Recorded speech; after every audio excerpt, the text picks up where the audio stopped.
Keir Starmer becomes UK PM as Conservatives suffer record defeat in huge Labour landslide. A change election in the United Kingdom has taken place as the centre-left Labour Party won a huge landslide, putting a crushing end to the 14-year rule of the Conservative Party, which suffered a record devastating defeat, perhaps the worst in its history.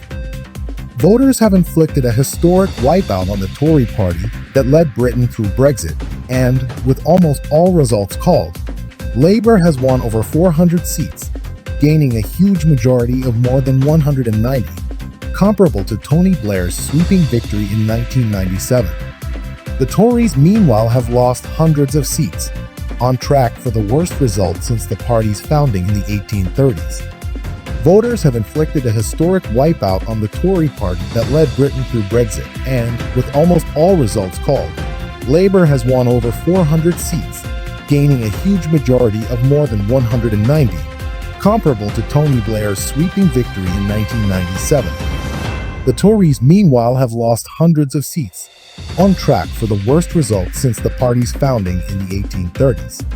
Labour's Keir Starmer became Prime Minister Friday morning after Rishi Sunak resigned in front of King Charles III, and Starmer met him immediately after to ask for permission to form a government, a formality that was granted by the reigning monarch. The result is notable as a win for centrist progressives amid the far-right populist surge in the US and many other major Western countries, as the British electorate voted overwhelmingly to sweep out the Tories, blaming their anger at the crumbling state of Britain's public services and years of political chaos following Brexit. Starmer only became the Labour leader in 2019 and has dragged his party back to the centre ground, wrestling it away from the influence of Bernie Sanders like left-wing former leader Jeremy Corbyn. Starmer ran on a platform to end the chaos and to begin slowly reinvigorating Britain's services and infrastructure. He has also promised to move away from culture war debates, including Brexit, saying the United Kingdom will not rejoin in his lifetime. The Tories, meanwhile, are now enduring what one of its leading figures described last night as an electoral apocalypse. Many of the party's best-known figures lost their seats on Thursday, including a record number of cabinet ministers, including former Prime Minister Liz Truss, who was unceremoniously swept aside, as well as a lead campaigner of Brexit, Jacob Rees-Mogg.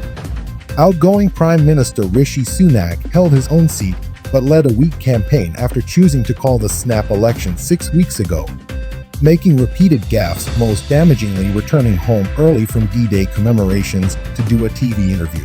Sunak, the last of 5 consecutive Conservative prime ministers since 2016, lasted just 18 months in the job. Labour has a number of challenges in front of them now as they attempt to govern the country, as the Tories suffered such a massive defeat, in part because of the rise of a far-right anti-immigrant populist party, Reform, led by Brexiteer-in-chief Nigel Farage, who finally was elected to Parliament, took huge chunks of the Tory vote. Also concerning for Labour, despite their enormous majority, the party won a record low proportion of the total popular vote, only around 35%. That suggests, despite a strong desire for change and to give Labour a chance, there is little overall enthusiasm for Starmer. Starmer now faces a challenge to meet the potential of his huge majority. Unlike when Blair came to power, the United Kingdom is facing a far more difficult economic outlook and ominous state finances, making fixing Britain's struggling public services daunting. Starmer, however, has acknowledged as much, saying throughout the campaign and following his victory that improvement will be slow and hard at first.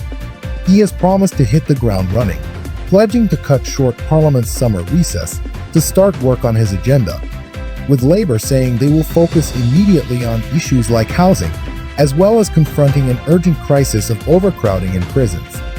The more modest promises reflect the more difficult realities Britain faces, but is also a marked change in tone from right-wing populist forces rising elsewhere across Europe.